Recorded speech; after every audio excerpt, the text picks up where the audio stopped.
ত্রয়োদশ জাতীয় সংসদ নির্বাচনের প্রচার সিলেট থেকেই শুরু করছে বিএনপি। দলের চেয়ারম্যান তারেক রহমান আগামী 22 জানুয়ারি হযরত শাহজালাল রহমতুল্লাহি আলাইহি এবং হযরত শাহপরান রহমতুল্লাহি আলাইহির মাজার জিয়ারত করে আনুষ্ঠানিক প্রচার শুরু করবেন। তার সফরকে ঘিরে সিলেটবাসীর মাঝে রয়েছে ব্যাপক আগ্রহ।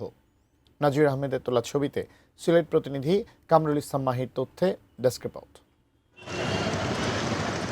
বিএনপির চেয়ারম্যান হিসেবে দায়িত্ব গ্রহণের পর তারেক রহমানের প্রথম সফর। আগামী 21 জানুয়ারি সিলেটে যাচ্ছেন তিনি। পরদিন 22 জানুয়ারি সকালে দুই অলির মাজার জিয়ারত শেষে যোগ দিবেন ঐতিহাসিক আলিয়া মাদ্রাসা মাঠের জনসভায়।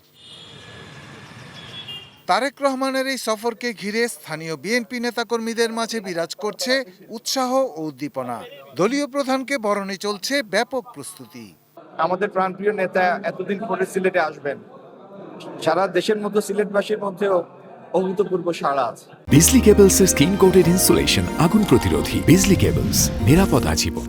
যে কমপক্ষে 5 লক্ষ মানুষ হবে এবং এই সভাকে সফল করার জন্য আমাদের প্রতিটি ওয়ার্ডে প্রস্তুতি সভা হবে, লিফলেট বিতরণ হবে। বিএনপির শীর্ষ নেতাকে বরণে প্রস্তুতি সম্পন্ন করেছে মাজার কর্তৃপক্ষ।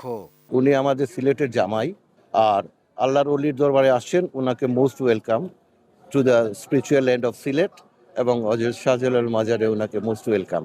সিলেটে তারেক রহমানের আগমন ঘিরে সাধারণ মানুষের মাঝেও দেখা দিয়েছে ব্যাপক আগ্রহ ও প্রত্যাশা। লন্ডনে একটা বক্তব্য দিতে গিয়ে বলছেন তিনি অর্ধেক সিলেটি, সেই হিসাবে আমরা অবশ্যই ওনাকে আমরা সিলেটের জামাই হিসেবে আপ্যায়ন করব। তারেক রহমান হচ্ছে আমাদের বাংলাদেশের একটা আইডল এবং আমাদের সিলেটের জামাই, সেই হিসেবে সিলেটের জামাই তো সে এখানে আসবে, আসারই কথা। এটা আমরা অনেক আপ্লুত। আইন শৃঙ্খলা বাহিনীও নিয়েছে সর্বোচ্চ নিরাপত্তা প্রস্তুতি। যত ধরনের নিরাপত্তা ব্যবস্থা গ্রহণ করা দরকার আমরা নিরাপত্তা ব্যবস্থা গ্রহণ করব। ইতিমধ্যে আমরা গোয়েন্দা তথ্য সংগ্রহ করছি, মাঠে আমাদের লোকজন সাদা পোশাকে কাজ করছে। আমরা এখনো কোনো সংখ্যাবোধ করছি না, তবে আমরা সতর্ক আছি। 2004 সালে সবশেষ সিলেট সফর করেছিলেন তারেক রহমান। 22 বছর পর সিলেট থেকে নির্বাচনী প্রচার শুরু করে রাজনীতিতে কী বার্তা দেন তিনি, এখন সেদিকেই নজর রাজনৈতিক মহলের। Shahidul Rana, desk report, ATN news.